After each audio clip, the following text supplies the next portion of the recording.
Today's injury report is being brought to you by Cape Regional Health System and Dr. Kevin McHale, Cape Regional Health System, and Penn Orthopedics. The best of both worlds for a healthier life.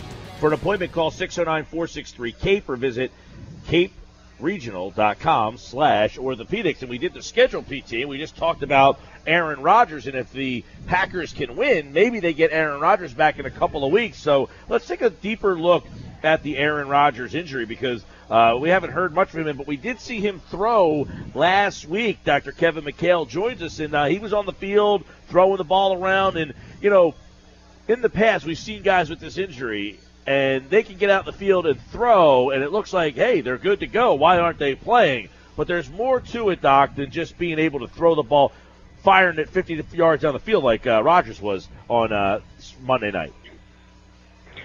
Yeah, it's definitely true, but it does look like he's throwing pretty well, and it seems like he's on track in his progress. But you're absolutely right. When you're talking about injuries to the throwing shoulder of a quarterback, it's got to not only just heal, but they got to get up to a very high level of play to be able to out there on the field and doing their job, But the good news for Aaron Rodgers is he's not dealing with a similar situation as Andrew Luck. It's a very different injury. When we talk about soft tissue injuries in the shoulder and throwing athletes like the labral tear that Andrew Luck had that needed repair, they take a very long time to heal because soft tissue healing the bone takes a little bit longer, and it takes a lengthy time rehab to get him back to full strength. The good news for Aaron Rodgers, though, is bone-to-bone healing is much faster, and once that's healed, he should be able to get back to playing at a high level and really shouldn't miss, any significant any drop in performance at all. The real question is, how long does it take for this to heal and get him out there? And, on average, NFL players do get out there about 8 weeks, but, and that puts them right on timeline for the IR. But for a quarterback with his throwing arm, it is a little bit tougher. Yeah, because one of his teammates came out and said we shouldn't have put him on the IR, and that's one of the things I wanted to follow up with you about. Just because he's out there throwing, that doesn't mean he should be playing in games, because a lot of times that bone might heal, but there's a high propensity to re-break that if those guys don't get back to really full strength. So while they look like they can throw and play, they really need to let that bone heal a little bit more. Yeah, you are absolutely right. I'm sure every single Packer fan is saying he needs to be on the field. If we win one more game, we're back in the playoff race. But in general, it takes about 8 to 9 weeks for these to heal after surgery. So it takes a while. Now the plates and screws that he had about 2 plates and 13 screws, I think they said reportedly, to use to fix that clavicle fracture. And in general, that does decrease that risk for refracture. So when you have an injured clavicle and the players get back out into play and it's treated non-op, there's a much higher risk of re-injury than if it's treated operatively. But that being said, there's absolutely a high risk in this early post-op period, and if they are not in the running for the playoffs, we will not be seeing Aaron Rodgers on the field because they're not going to put him at that risk. Now, 2 weeks from now, does that seem like a timeline that he could get back there and be the Aaron Rodgers that we all know? Yeah, after he broke the clavicle on his non-throwing arm, he missed 7 games, got back out in 8 weeks, and he threw a 300-yard gauge. So it's possible, but that was his non-throwing arm. I think 8 weeks is a reasonable timeline as far as being the earliest we'd see him out there. It'll be interesting to see if he's able to play at that high level that's at exactly 8 weeks. Sometimes it does take longer for these players to get back there, especially a quarterback, but I would not be surprised based on how he looked on Sunday that he'll be ready to go. It seems like he's moving along very well with his progress, and it could be very possible that he's out there playing at a high level before the end of the season. Okay, Dr. Kevin McHale is with us, Cape Regional Health System, and it's timely to have you on because this is the second time the Sixers have had a back-to-back.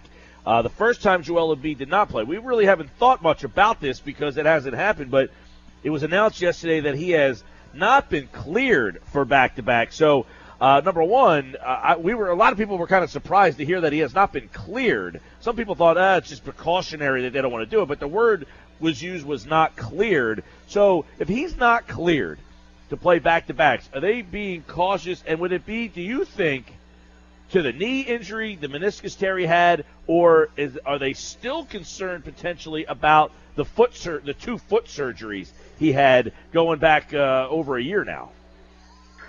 Yes, so I think they are being very cautious. And if we take a step back and just look at the process in general and the way they've handled Embiid, I don't think really anyone should be surprised that they're resting him. We've seen him being rested quite a bit. But in general, if you look at each individual injury, it doesn't seem like there's any reason why, from a specific injury standpoint, he needs this added rest. When we look at meniscus tears, he had a surgery done back in March.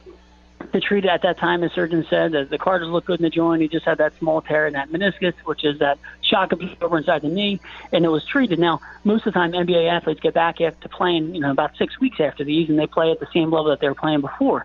So, in and of itself, the meniscus tear doesn't put him at he shouldn't be restricted, let's say, for that reason. The second thing is for the foot injury. Those are notoriously difficult problems. So those talus stress fractures, the navicular stress fracture, which he had, they take a long time to heal and have a high risk of non-union, meaning it doesn't heal, which is what happened to him when he needed that revision surgery and missed the whole second season. But that, at this point, if he's playing on the level that he's playing now, I didn't see his x-rays, but we're going to assume that that's well healed. Right. Otherwise he wouldn't be able to do what he's doing now.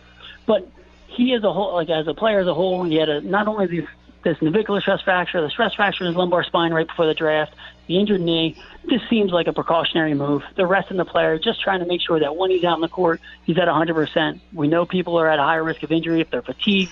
Maybe they're just thinking his conditioning's not quite there yet. He seems to be playing well, but I think they're just trying to take some caution with their star player. Now, that was going to be my follow-up, because we've had Mark Jackson on the show who had the same injury as Embiid, and he said one of the things is when you're not there and you're tired, you have a high propensity to get re-injured, and maybe they just don't think that he is. But when they said he wasn't clear, that was kind of like, well, is it the foot? Is it the meniscus that they're worried about? That's where I was kind of like, wow, the word not being cleared was a little bit alarming. Yeah, anytime you hear of a player being arrested for an injury, you're alarmed. You want to see that guy on the court. Everybody wants to see him playing against the Celtics tonight. But, in general, it does seem like they're just trying to make sure that when he's out there, he's at 100%. He keeps throwing out different percentages of where he is in his rehab, and it's kind of amusing. But, we do know that players do have a higher rate of injury, or a higher risk of injury at the end of games when they're fatigued, during, tournaments and things like that, where there's a lot of games that are consecutive and short periods of time. So they're just saying, all right, well, there's no magic into clearing him to play back-to-backs, but if he's a little bit tired, a little bit fatigued from last night's game, let's let him rest. That way when he's back on the court, he's at full strength. Well, he wants to be out there, but the Sixers are going to have Joel. In fact, someone just tweeted in at us, is he playing tonight? No. It's a situation with the back-to-back, and as you heard Dr. Kevin McHale, fatigue, not having the cardio there, that could cause injury too, so the Sixers not ready to play him in back-to-back. But really good stuff on Aaron Rodgers. Keep an eye on whether or not he'll be back in a couple of weeks. Today's injury report being brought to you by Cape Regional Health System and Dr. Kevin McHale. Cape Regional Health System and Penn Orthopedics, the best of both worlds for a healthier life. For an appointment, call 609-463-CAPE or visit caperegional.com/orthopedics. Well, we hope you had a great Thanksgiving, and we'll have to have you in the studio to do one of these here come the new year. All right, that sounds great. I'll look forward to seeing you guys soon.